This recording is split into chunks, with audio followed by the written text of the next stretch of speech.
கரையான் புற்றில் பாம்பு நுழைந்தால் அது கரையான் முட்டைகள், லார்வாக்கள் மற்றும் தாய் கரையான்களை உணவாக உட்கொள்ளும்.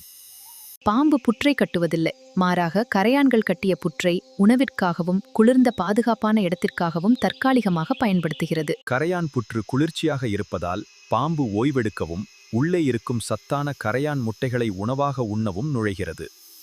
கரையான் புற்று என்றாலும் பாம்பு புகுந்தவுடன் அதை மக்கள் பாம்பு புற்று என்று தவறாக கருதி வழிபடத் தொடங்கிவிடுகிறார்கள்.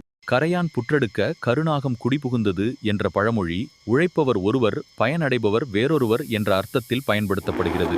உணவுகள் தீர்ந்தவுடன் அல்லது சூழல் மாறும்போது பாம்பு புற்றை விட்டு வெளியேறிவிடும். சுருக்கமாக, கரையான் பொந்துக்குள் பாம்பு நுழைந்தால் கரையான்களுக்கு அழிவும் பாம்பிற்கு உணவும் கிடைக்கும்.